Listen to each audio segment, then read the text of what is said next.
blocks off the appendage. So we need to know the following things. Why are we doing the Watchman? Who are the candidates and how it's done? How long do they spend in the CVL? And what's the aftercare? So let's watch this video to show you how it came about. So delicate.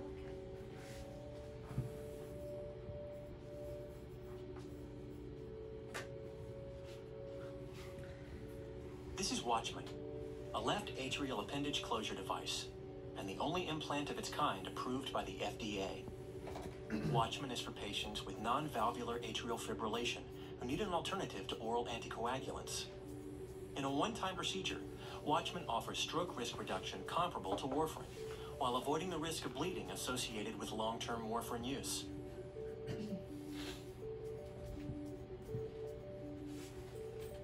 In patients with non-valvular AF, over 90% of stroke-causing clots that come from the heart originate in the left atrial appendage, or LAA. Watchman is designed to permanently close off the LAA, preventing those blood clots from escaping.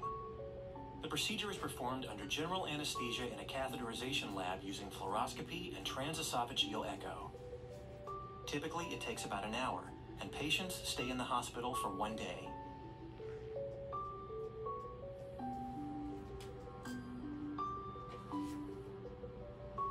Using a standard percutaneous technique, the implanting physician inserts a guide wire and vessel dilator into the patient's femoral vein. Then, using a standard transseptal access system, the physician crosses the interatrial septum. The physician advances the access sheath over the guide wire into the left atrium and navigates it into the distal portion of the left atrial appendage over a pigtail catheter. The physician then deploys and releases the Watchman device. The device gradually endothelializes to permanently seal off the patient's LAA. Following the procedure, the patient takes warfarin and aspirin for at least 45 days, or until the LAA is adequately sealed. The seal is confirmed by transesophageal echo. After discontinuing warfarin, the patient takes clopidogrel and aspirin, followed by ongoing aspirin therapy.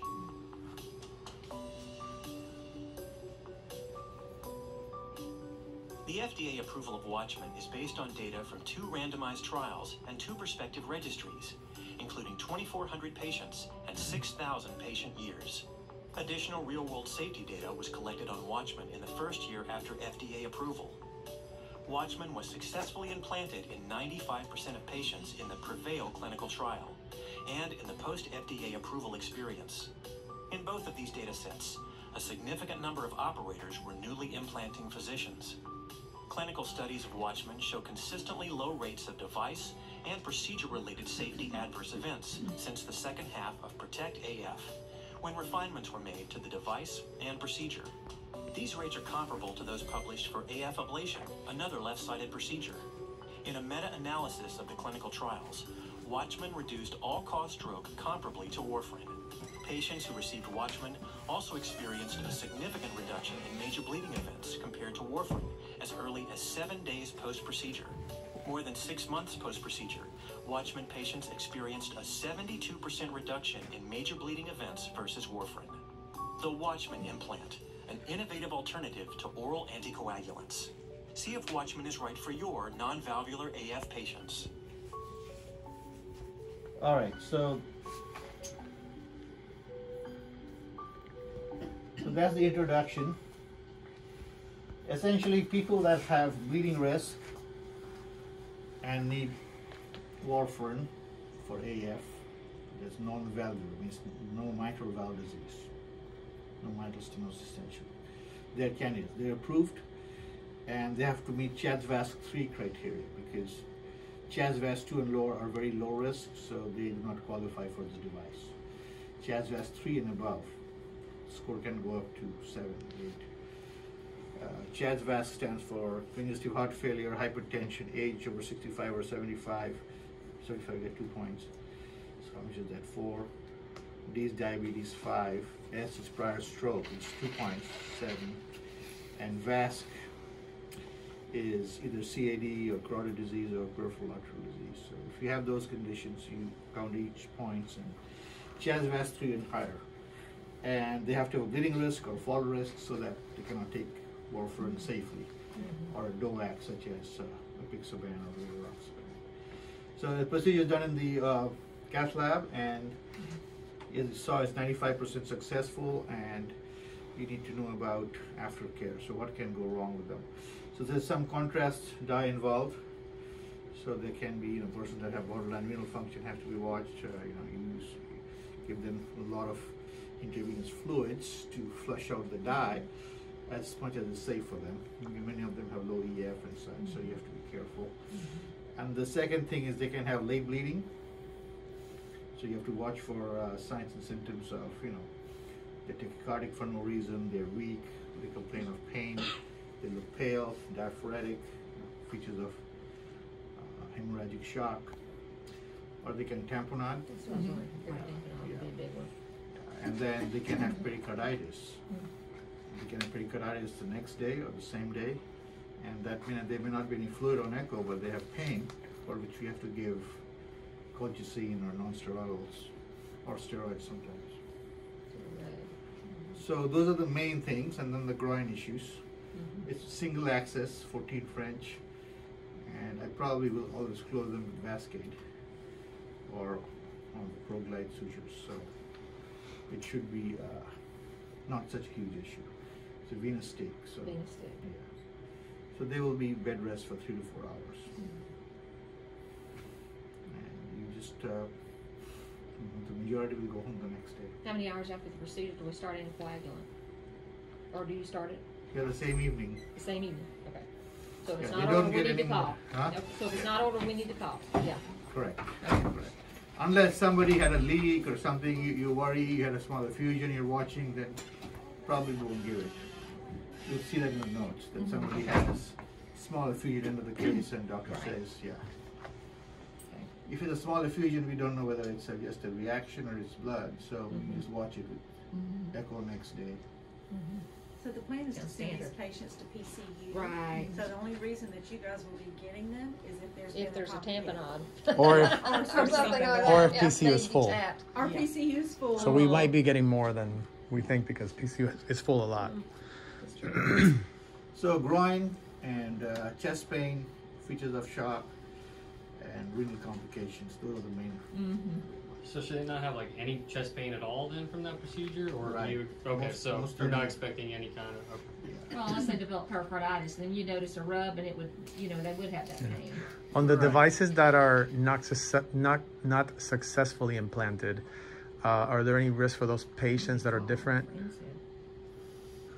Well, it's rare, first of all, and secondly, you have instrumented their left atrium. We try to put a device that failed, so there's still the risk of pericarditis and bleed. So you watch them similarly. Okay.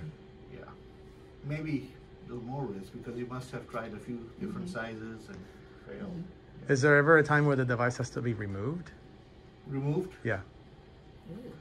I don't think, even if there's endocarditis, I don't think it's common to get that one infected. Yeah, I don't think it has to. It cannot be removed.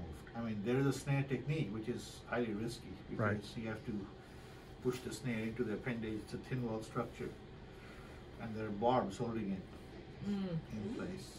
So Once it's there, it's there. it's not easy to. While implanting, we have a tether in the middle, a cable to control it. So we can, if you don't like something, we can recapture it. We can put Got it it. inside the sheet and try a different size. But once you release the cable, You're done. yeah. Rarely I've heard, I haven't seen it, I have heard, the device gets shot out of the, because it's not Yeah. securely in. And you fracture the aorta. Nice. So then you can snare it. If once it's freely floating in it's easy to snare. But you would catch that before they left the lab. They wouldn't come loose after they're, It can happen afterward. Yeah. oh Jesus. It should not happen because Right. So how would we But know we the wanna lab know. that they get their That's all we echo? wanna Wait a know. minute, yeah. You're gonna see a big EKG change, I think, with no, something. you're not seeing I it. would No? not think No, so. it's just That's a, electrical. yeah. It should not happen because Maybe if- some arrhythmias. Yeah, because the physician has. It's not gonna happen here. Yeah, It's just not physician gonna- has. I'll tell you the What safety. happens? Not on day shift. The safety measures. The physician has to tug it, and then you have to measure it. There has to be a 20% compression from how Got it it. started. So there are 5 sizes, and you do the math in your head. It Yeah. should be, the final reading of the diameter should be 20% less. So now it's snug. Then you put color Doppler to see there's no leak, and all of this has to be also confirmed with the industry guy who's standing there and watching. It's their reputation also. Right. So yeah, there are many safety checks, but So Just it's for- rare, but if it were to happen, what Yeah. symptoms will we be looking for? maybe they have a stroke if they're. Oh, God. Big Yeah. symptoms. Okay. So I have It's in the arterial circulation. It's on the left side of the heart. right. Imagine where it can go, just like a clot from Yeah. just like a clot from the heart. Where can it end up? In the legs, in the kidneys, in the brain. In the... So But it's a bigger thing, so it will not. it's not gonna go very far. Yeah. So Until it will closes. probably not completely block off because it has a mesh. Right? Yeah, so blood will flow Yeah. past it. So Well, until it just for curiosity, what happens after it's been implanted? Does it form? Epithelialize. It forms a lining. But what happens in that space? Does it form a clot and just clots off that pace and eventually it atrophies, or what happens to that part? Correct. Okay. So if there's clot behind it, the Ah. clots eventually liquefy Take care of and themselves, shrivel. bypass And, it. yeah. Uh-huh. Got it. Have you ever had to get CV surgery involved? I have not, but if you have a laceration, you'll have to get a CV surgery because you cannot just. If it's a tiny hole, people have tried a little, cord and such, but those are not standard techniques that I've done a lot. So How long have you been doing this? 4 years. Is this in any way like an alternative to the ablation, or no? Just two No, it's completely all about different clot, things, clot right? risk. Clot. This is clot risk. Okay, Yeah. that's why you get the Watchman. Okay. Yeah. Will you talk to them just a little bit about patient education, what the Yeah. patient should expect, or what they would need to educate the patient on if the patient had questions? The main thing is not to discontinue the anticoagulant too soon, because many of these, or majority of these, are patients that bleed, and they have a tendency not to take at the slightest, opportunity. They'll say, "Oh, I had a nosebleed. I had this bleed." You have to tell them that a clot on the device is a huge risk. So they have to do 45 days of anticoagulation and get a TE at 45 days. That is essential for the safety. If that is clear, only then they can reduce their anticoagulation and then. Will they stay on aspirin after that, after everything, or eventually will they even come off of aspirin? No, they'll stay on aspirin indefinitely. Okay. And Plavix, right? Is that what I heard on their? No. No. Did I mishear that? Yeah. Plavix That- drops out to 6 months. So 6 months. yeah, 6 weeks and 6 months. 45 days and 6 weeks. So 45 days of warfarin or DOAC, whatever they were on, and day 45 they get a TE. Yeah. The TE is clear, there's no leak and there's no thrombus, it's stable position. Then they get to come off warfarin and start Plavix. I think a lot of the education should also be focused around the benefits of them having the device. And, a lot of these patients that fall, if you fall on blood thinners, that's a trauma alert. The likelihood of you having a brain bleed with a fall on blood thinners is super, super high. And they are treated as a trauma alert when they arrive to the hospital. So now these patients can, not that we want them to fall, but they can fall and have a way, way, way lower risk of having a bleed. Right. That is the rationale for Yeah. doing it. Eventually, yeah. Yeah. Fall, GI bleed, any bleed. Yeah. Urologic bleed, many of them That's have what we're bladder good at. cancer, prostate stuff, so all of them. Awesome. Anybody have any questions? One other thing is Yes. the TEE will be scheduled before, the 45-day TEE will be scheduled by the office, so we know that will happen. But it is one thing that you may want to check, especially for some reason that patient's being discharged from this area and there's no beds, is that TEE is scheduled and the patient is aware of when it is, because that's a very important piece to this. And always remind them that you cannot miss that TE, because Yeah. that's a very safe, huge safety issue. And you talk to the patient about activity. They're not going to be asking us, It's They're just going like out to work. it's like AF ablation. The Yeah, activity okay. is, it's a big venous sheath, but only one sheet, so Uh-huh. it's minimal restriction for maybe Okay. 2 days till the vein heals. Yeah. Okay. okay. All right. Well, Very thank you good. so much. Thank you so much. We Appreciate it. that. Thank you, Dr. Sam. Very Thank you, good.